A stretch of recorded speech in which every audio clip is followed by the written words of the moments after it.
कपड़ा तेरे बाप का, तेल तेरे बाप का, चलेगी भी तेरे बाप की। दोस्तों, आपने हाल ही में रिलीज हुई फिल्म आदि पुरुष के बारे में तो सुना ही होगा। फिलहाल इस फिल्म को लेकर काफी आलोचना हो रही है और सही भी है, क्योंकि इस फिल्म मेकर को लेकर काफी चर्चा हो रही है।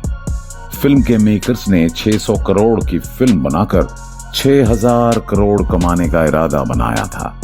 उन्हें लगता है कि अब तो रामायण, महाभारत या जय श्री राम के नारे बहुत लगते हैं, तो चलो हम भी बहती गंगा में हाथ धो लें। कहानी कहने से लेकर संवाद और वीएफएक्स तक सब कुछ देखकर ऐसा नहीं लगा कि हम अपने इतिहास से जुड़ी कोई चीज देख रहे हैं। ऐसा लगा जैसे कोई कार्टून देख रहे हो। इससे तो अरबों गुना बेहतर था रामायण, जो 80 के दशक में बनाया गया था। दोस्तों, जैसे जैसे दिन बीते जा रहे हैं, आदि पुरुष को लेकर विवाद बढ़ते जा रहा है। अब तो ऑल इंडिया सिने वर्कर्स ने प्रधानमंत्री नरेंद्र मोदी को चिट्ठी तक लिख दी है और कहा है कि आदि पुरुष की स्क्रीनिंग बंद कर देनी चाहिए और इसे भविष्य में किसी भी ओटीटी प्लेटफॉर्म पर नहीं दिखाना चाहिए। इतना ही नहीं, फिल्म के डायरेक्टर ओम रावत और राइटर मनोज मुंतशिर के खिलाफ केस भी दर्ज किया गया है। यहाँ तक कि मनोज मुंतशिर को जान से मारने की धमकी भी मिल चुकी है।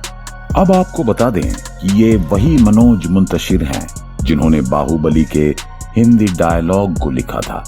तब तो इनकी खूब सुराना की गई थी, पर जब से इन्होंने रामायण के इतिहास के साथ छेड़छाड़ करके ये छपरी टाइप डायलॉग फिल्म में डाले हैं, लोग गुस्से से आग बबूला हो उठे हैं।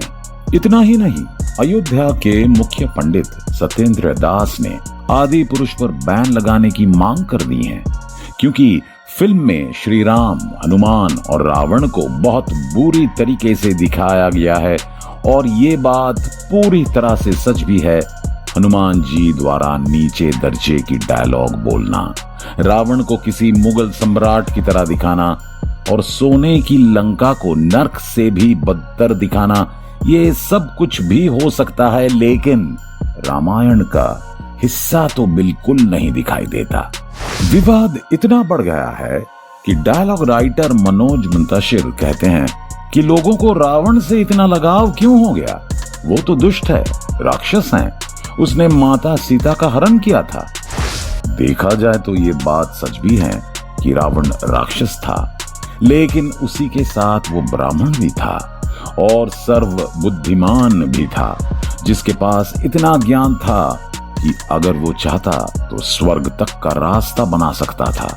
ऐसे में रावण को टिकटॉक बनाने वाले छपरी की तरह दिखाने की जरूरत ही नहीं थी।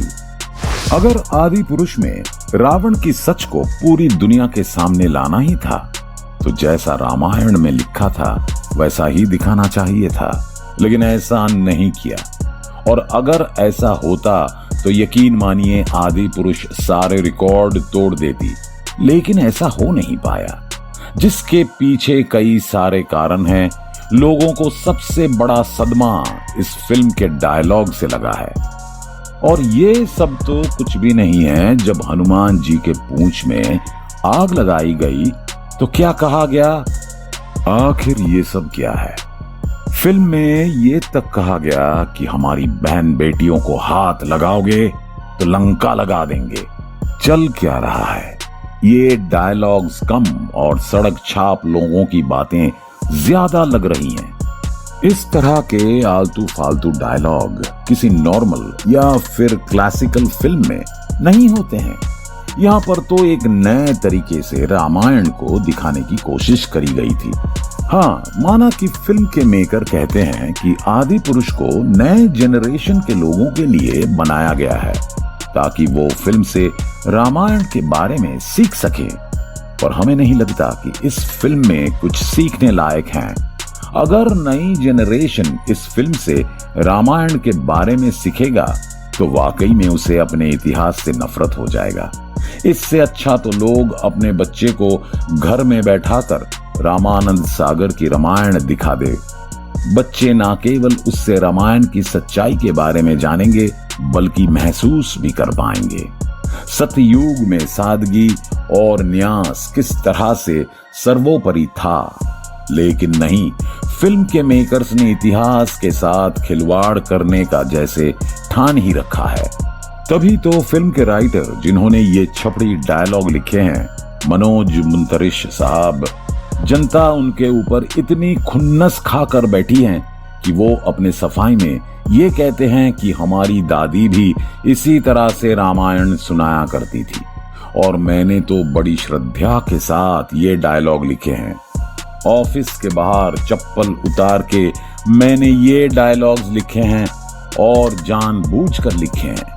सच कह रहे हैं मनोज साहब, अगर चप्पल उतार कर ऐसे डायलॉग्स लिखे हैं तो चप्पल पहनकर न जाने ये क्या ही उल्टा सीधा लिख देते। अच्छा है इन्होंने चप्पल उतार कर ही लिखा। लगता है इनका बस चलता तो ये फिल्म में गाली गलौज पर उतर आते। फिल्म में हनुमान जी को एक सड़क छाप गुंडे की छवि देने की कोशिश की गई है, जो उल्टी सीधी बातें करता है और किसी पर भी गुस्सा हो जाता है। लेकिन ये फिल्म बनाने वाले लोग ये भूल गए हैं कि ये वही हनुमान जी हैं जिसके पास ना केवल अपार शक्तियां हैं बल्कि ये वेदों का भी पूरा ज्ञान रखते हैं। इसलिए इस प्रकार की बातें इनके मुंह से कभी निकल ही नहीं सकती। आजकल के लोगों की यही दिक्कत है कि हनुमान जी को वो उनके क्रोध और उनके बल के वजह से जानते हैं, जबकि इतिहास में उनकी छवि मुस्कुराते हुए एक ऐसे भगवान की तरह है जो स्वयं को भगवान राम का सबसे बड़ा भक्त कहते हैं। राम नाम से ही उनकी पूरी दुनिया बसती थी। पूरी दुनिया में भी ढूंढ लिया जाए तो हनुमान जी जैसा शांत और करुणावान व्यक्ति कहीं मिल ही नहीं सकता है।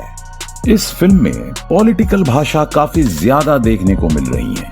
तभी तो जब भगवान श्री राम लंका की तरफ बढ़ रहे होते हैं तो वो भगवा झंडा गाड़ने की बात करते हैं। ऐसे में भगवान के नाम पर भगवा रंग की इस तरह दर्शाना सही नहीं है, क्योंकि भगवान ने रंग को नहीं बांटा है बल्कि हम इंसानों ने रंग को बांटा है। पर ये सब करने के बावजूद भी लोगों को फिल्म पसंद नहीं आई, क्योंकि जनता भगवा झंडा या भगवा रंग को आगे बढ़ता हुआ नहीं देखना चाहती, बल्कि जनता इतिहास के साथ इंसाफ चाहती है। जनता चाहती है कि अगर रामायण और महाभारत के नाम पर कुछ बनाया जा रहा है तो उसे सही ढंग से दिखाया जाए, गलत चीजों को दिखाकर इतिहास से गुमराह ना किया जाए। सबसे बड़ी बात तो यह है कि डायरेक्टर अगर वो इतना बड़ा बजट लगाकर फिल्म बना रही हैं तो उन्हें फिल्म को 3 अलग अलग हिस्सों में बनाना चाहिए था, ताकि रामायण की कहानी को अच्छी तरह से सुनाया जा सके। फिल्म को फास्ट फॉरवर्ड दिखाने के चक्कर में रामायण की सबसे जरूरी चीज बताना ही भूल गए, जैसे कि रावण की मौत कैसे होती है। अरे भाई, जब ये फिल्म नई जेनरेशन के लिए बनाई जा रही है तो उसे बिना रावण की मौत दिखाए ही कहानी को समझा दोगे क्या? कम से कम विलेन कैसे मर रहा है, विलेन के क्या क्या क्वालिटी है, ये तो पता होना चाहिए ना कि आखिरकार रावण की नाभि इतनी कमजोर क्यों होती है, उसमें ऐसा क्या होता है कि वो मर जाता है, ये तो बताना चाहिए था ना। तभी तो लगेगा कि भगवान राम ने किसी शक्तिशाली राक्षस को मारा है, किसी ऐरे गहरे छपड़ी को थोड़ी ना मारा है। और राम के किरदार को तो हम क्या ही कहें। हाँ, माना कि प्रभात एक शानदार एक्टर हैं, लेकिन इसका मतलब ये नहीं है कि वो हर किरदार को कर लेंगे, और खास तौर पर राम के किरदार के लिए तो परफेक्ट हैं ऐसा तो बिल्कुल नहीं कहा जा सकता। जी हाँ, इस किरदार को निभाने के लिए प्रभास ने कुल 120 करोड़ रुपए लिए हैं। मतलब इतने में तो कांतारा जैसी 6 सुपर डुपर हिट फिल्में बन जाती। पर नहीं, फिल्म के मेकर्स को तो पैसों को कचरे के डिब्बे में बहाना था। तभी तो इन्होंने इतनी खराब कास्टिंग करी और वीएफएक्स के नाम पर हैरी पॉटर और गेम ऑफ थ्रोन्स के सीन्स की कॉपी पेस्ट करके चिपका दिए। मतलब अगर दोस्तों सच में आपने आदि पुरुष देखी होगी तो आपको रामानंद सागर की रामायण जरूर याद आई होगी कि कैसे बिना ज्यादा खर्चा किए हुए, बिना लेटेस्ट टेक्नोलॉजी का इस्तेमाल करते हुए इतने साधारण तरीके से पूरे रामायण को 78 एपिसोड में दिखाया गया था। और कास्टिंग भी इतनी जबरदस्त थी कि हर एक किरदार ने जान लगा दिया था। राम का किरदार निभाने वाले अरुण गोविल से लेकर हनुमान जी का किरदार निभाने वाले दारा सिंह, हर किसी ने अपने काम को इतनी खूबसूरती से किया था कि जब भी कभी रामायण के किसी किरदार का जिक्र होता है तो दिमाग में उन्हीं की छवि आती है। अब आप खुद ही सोचिए, एक टेलीविजन शो जो इतने साल पहले दिखाया गया था वो उतना बेहतरीन था तो जनता उम्मीद करेगी कि इतने सारे पैसे खर्च करने के बाद कुछ अच्छा दिखाया जाएगा। तभी तो इतनी महंगी महंगी टिकट खरीदकर लोग सिनेमा घरों में आएंगे। एक हफ्ता तक तो ये फिल्म कई जगह हाउसफुल चल रहा था, लेकिन जनता जितनी उम्मीद से गई थी उतनी ही निराश होकर वापस लौटी थी। और लोग फिल्म के मेकर्स से लेकर फिल्म में काम करने वाले एक्टर्स हर किसी की निंदा कर रहे हैं। और करे भी क्यों ना, ये कोई मजाक थोड़ी ना है। राम सेतु से लेकर श्रीलंका तक रामायण के होने का एक नहीं बल्कि सैकड़ों सबूत मिले हैं। और रामायण हमारी आस्था का विषय है, ये कोई मनगढ़ंत कहानी नहीं है। आपको इस फिल्म के बारे में क्या कहना है नीचे कमेंट में बताइए। वीडियो अच्छी लगे तो लाइक करें, दूसरों के साथ शेयर करें और चैनल को सब्सक्राइब करना मत भूलिएगा। मिलते हैं अगले वीडियो के साथ। नमस्कार।